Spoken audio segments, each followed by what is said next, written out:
This is Dr. Lyell Jones, Editor-in-Chief of Continuum, the premier topic-based neurology clinical review and CME journal from the American Academy of Neurology. Thank you for joining us on Continuum Audio, a companion podcast to the journal. Continuum Audio features conversations with the guest editors and authors of Continuum, who are the leading experts in their fields. Subscribers to the Continuum Journal have access to exclusive audio content not featured on the podcast. If you're not already a subscriber, we encourage you to become one. For more information, please visit the link in the show notes.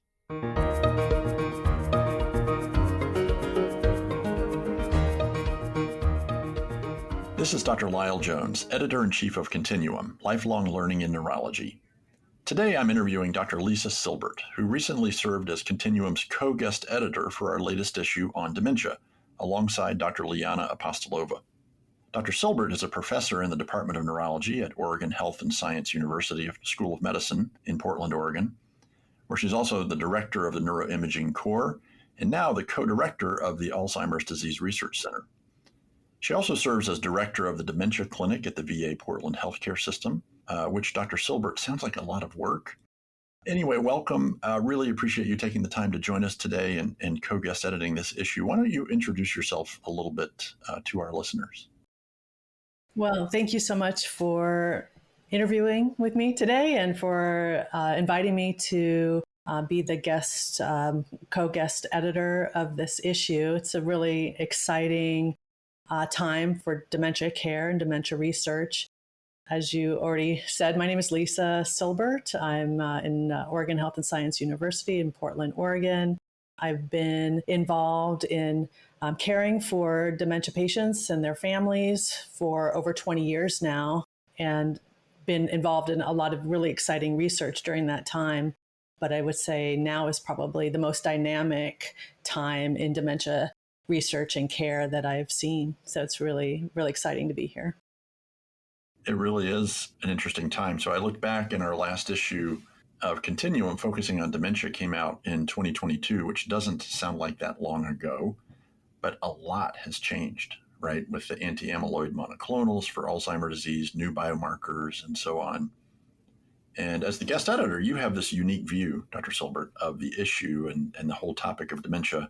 As you were reading these really outstanding articles, what was the biggest aha moment for you, or the biggest change in practice that you saw that's come up over the last couple of years? I think, in reading through the different manuscripts or chapters in this issue, it really struck home the advances that have been made throughout all the different areas of dementia. Not just, so we hear a lot about Alzheimer's biomarkers and Alzheimer's treatments on the horizon, which is really exciting, but this is happening across other dementias as well. There's biomarkers on the horizon for Lewy body disease and potentially for some of the frontal temporal dementias. And so that to me really struck home, is this is really across the board a change in the entire field that we're looking at. That is exciting. And I'd like to come back to some of those biomarker developments, because I think that's an area where we've really been lacking in neurology as a specific way to diagnose those disorders. I think a topic which you just alluded to that a lot of our listeners and readers are thinking about are those anti-amyloid monoclonal therapies for Alzheimer's disease. So aducanumab, lecanemab, and most recently the approval of donanemab. For these drugs specifically, how are you using them in your practice, and how should our listeners be thinking about these drugs? These are, relatively new, really exciting, new and emerging therapies for Alzheimer's disease. They are shown to remove amyloid from the brain, patients who have clinical manifestations of Alzheimer's disease. And that is those in the stages of mild cognitive impairment or mild dementia. We are using lecanemab at Oregon Health and Science University through our therapeutics and clinical units. It's a really exciting time, and it's a time where we have to be also cautious about who undergoes these therapies. So being really informed about the use, who's appropriate to undergo these therapies, what kind of safety tests need to be undergone. How do you assess risk in individual patients so that you can counsel them? So all of these factors need to be weighed in when you're making a decision about whether or not to treat a patient with a monoclonal antibody therapy. And specifically, we do neuroimaging to assess whether there are already the presence of microhemorrhages in the brain. We do genetic testing to look for ApoE4 genotypes that can increase the risk of ARIA, which is amyloid-related imaging abnormalities. And all of these factors go into how we counsel patients and discuss whether or not to pursue treatment with monoclonal antibodies. So certainly a complex patient selection process and drug administration and monitoring of therapy for those patients. And it brings to mind for me how we already have too few neurologists in the US. And now for a really prevalent disorder, Alzheimer's disease, we're making it a lot more complicated to deliver these new disease-modifying therapies. What do you think, or what do you see as the role of the neurologist in caring for patients with dementia, and do these developments change that role? For now, I think these developments make it even more important in a way that neurologists are involved in making a very specific clinical diagnosis of which dementia is playing a factor in the patient's clinical presentation. I think one thing to note is with these emerging biomarkers, a lot of them can be positive before there are clinical symptoms, and multiple etiologies are also very prevalent. And so just having one positive biomarker, it doesn't necessarily tell you what's going on with an individual patient. You need to take the whole picture into consideration. So I think a really detailed evaluation by the neurologist, especially with these emerging therapies that have potential risks, is extremely important right now. Just getting a test is really not sufficient. You really have to take the entire clinical picture into account and know the ins and outs of the risks involved in these disease-modifying therapies. Which brings us back to something you mentioned earlier, right? Which is good news. We have on the horizon new potential biomarkers for other neurodegenerative causes of dementia. I can foresee, and maybe I'm, being an alarmist here, Dr. Silbert, but if we have sensitive biomarkers for other neurodegenerative conditions, we know patients often have co-pathologies. Is that going to help clarify things? Is it going to confuse us? How is that going to work? Well, I think ultimately it's going to help clarify things. Because there are multiple pathologies that are common in age-related cognitive impairment, any kind of additional specific input that we can get with different biomarkers is going to be helpful in putting the pieces together to come up with what's happening clinically with each individual patient. Ultimately, I think these biomarkers, they're not, any one biomarker isn't going to be a solution to diagnosis, but putting them together to help improve early and accurate diagnoses is really the goal here. Having a very early diagnosis, having a very accurate diagnosis will improve our ability to give prognosis and also improve effective treatment strategies moving forward. And I think that these biomarkers have the promise in facilitating that for us. And progress is always a good thing. We just have to learn how to adapt and use the evidence appropriately. There have been, and I think most of our listeners will be familiar with some of the controversies related to these new disease-modifying drugs for Alzheimer's disease. Do you want to walk us through a couple of those, and what are your thoughts about those controversies? Yeah, these new therapies, they're very exciting for everyone in the field, but they, like you mentioned, they're not without their controversies. I think one controversy or one potential downside to these therapies is access to them. Like you already mentioned, there's really not enough neurologists out there. There's not enough behavioral neurologists out there. There's limitations to infusion center sites and prescribers. Access to these therapies is significantly limited. They are requiring infusions quite frequently. So if you're not living near specialty care, you're not really able to feasibly undergo these kind of treatments. Another controversy is the fact that the treatment effects are considered by some to be fairly modest when looking at the clinical data. And in association with that, there are risks involved. Like I already mentioned, there's the amyloid-related imaging abnormalities, which sounds kind of like a benign thing, but they really consist of micro hemorrhages that can lead to bigger hemorrhages and edema in the brain. These risks are relatively small.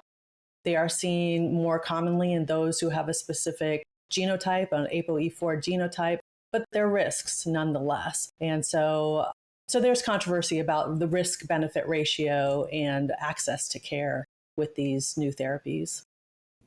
It's very exciting, but we should be cautious, right? I recall a few years ago as a program director, a neurology residency program director, interest in different areas of neurology would often follow developments in those areas, right? Lots of interest in autoimmune neurology when those developments would proceed in neuro-oncology, et cetera. And I wonder if the therapeutic advances in behavioral neurology and neurodegenerative cognitive disorders, I wonder if that's going to stimulate interest among our trainees to pursue behavioral neurology. Do you have a view on that, or have you seen much change in interest in this field? You know, we are seeing a lot more interest in our trainees. The residents are very interested in these new therapies and how to apply them, and I'm really excited about that. I'm hopeful that this will stimulate interest in the field. And we need those specialists. We need those subspecialists to undergo fellowship training in behavioral neurology and geriatric neurology so that we have more access to the subspecialty care in delivering these new therapies. So I agree with you. I'm hopeful about it. And I am seeing new interest in our trainees about these new therapies. We can hope so. And all the other fellowship directors will be anxious if neurology residents start leaving to go into behavioral neurology, but there's certainly demand. And I know that under the best of circumstances, dementia is so common, it's something that we have to care for in partnership with primary care and community resources. And these disease-modifying therapies capture a lot of attention, but it's really a small part of the continuum of care of these patients. And Dr. Silbert, as an expert, you know, if we put that disease-modifying therapy to the side for a second and just said, well, what are the biggest gaps in the care for patients with dementia? What do you see as those biggest gaps, and what can we do to fix them at not just a neurology level, but at a societal level? That's a big question. And you know, what I see almost every day are gaps in the support mechanisms for families who are caring for patients with dementia. These caregivers are under a lot of stress, and oftentimes they just don't have the resources to take care of somebody who at some point will often need 24-hour care and supervision. Caregivers are older, usually of older age themselves, and have their medical issues as well. And then we're just not doing a good job as a nation in supporting patients and their families with like supportive care and respite care that's really needed. So, you know, I'm not just seeing and treating patients with dementia, but I'm seeing and I'm really trying to support and care for those who are taking care of patients with dementia. To me, that's the biggest gap in our system. Yeah, and as I look through this issue of Continuum, we touch on not only the conventional topics in dementia and behavioral neurology. I'm really happy in hindsight that we have invited some discussion of the psychiatric symptoms in dementia, which I think are really important and often under-recognized and maybe undermanaged or mismanaged, and really also focusing on the caregiver burden and support services. We do have an article dedicated to that as well, and I think that'll be useful to our readers and listeners when we publish those podcasts. We've heard this year, especially, a lot of public conversation about cognitive impairment and dementia. I sometimes wonder if that public attention is helpful and constructive for the population of patients with dementia. Sometimes I wonder if that conversation is counterproductive. What's your take on that? I think it can be a mixed bag, but ultimately it's in the conversation. We're talking about it. And I think that's only a good thing. There's more public awareness of it. There is more interest in therapies. So I think at the end of the day, talking about it, making it more prevalent in the ether, it stimulates the conversation and discussion. And even if there's controversies about it, we're talking about it. And I think that's kind of the first step in acknowledging that we need more support, we need more therapies. Yeah, I agree. And I think often patients with neurologic disorders and their caregivers and families often appreciate being seen. Yeah, no, absolutely true. So I'd say in regards to the monoclonal antibody treatments, despite the controversies with these new treatments, I think there's a real promise and a real hope and a real excitement across a lot of behavioral neurologists, including myself, that this is just the beginning. That even if these first generation therapies maybe have downsides, that there'll be second generation and third generation variations on these kinds of treatments that are going to be more accessible, have less side effects, and hopefully be more clinically effective. And down the line, the other real hope for the field is that these maybe second generation therapies will actually delay the onset or prevent clinical manifestation of the disease. And that's the real goal here. And that's a great segue to the next thing I wanted to ask you about. And you may have already answered the question. We talked about how we have and will have new biomarkers, which will help us with diagnosis. We have hopefully the first phase in increasingly effective disease-modifying therapies for Alzheimer, maybe prevent Alzheimer's disease. Wouldn't that be great? Are there any other things on the horizon that you see maybe for other neurodegenerative disorders from a therapeutic perspective? What do you think the next big thing will be in that area? Oh, that's a great question. I think, there's a lot of exciting research in Lewy body dementia and targeting alpha-synuclein pathologies. We really need biomarkers, so we're ways off from therapeutics. But I think there's a lot of exciting progress in that area.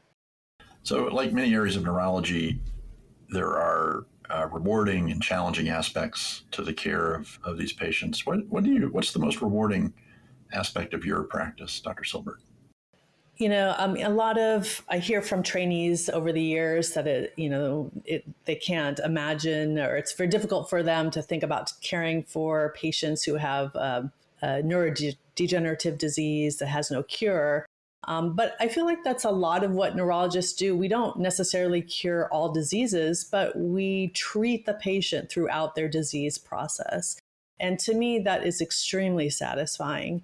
I enjoy listening to patients' stories and hearing about what they have been through over the years. And I really feel like appreciated for the care that I provide in giving not just an accurate diagnosis, which a lot of people come in lacking, but talking about future planning and really treatment throughout the course of the disease.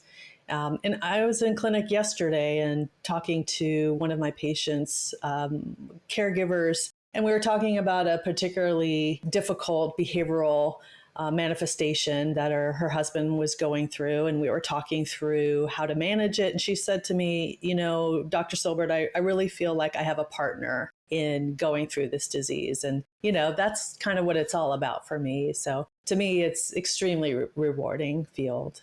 It's also a very exciting field, especially right now with all these new biomarkers and treatments. So I just think there isn't a better area of neurology to be involved in right now.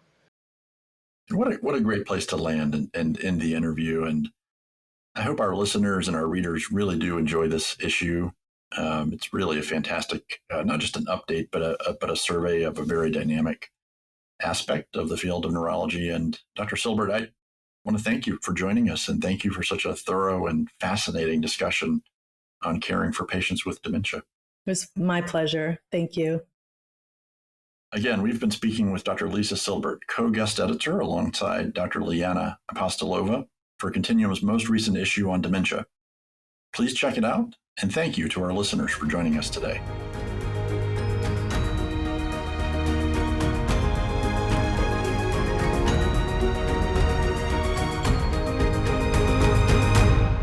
This is Dr. Tisha Monteith, Associate Editor of Continuum Audio. If you've enjoyed this episode, you'll love the journal, which is full of in-depth and clinically relevant information important for neurology practitioners. Use the link in the episode notes to learn more and subscribe. Thank you for listening to Continuum Audio.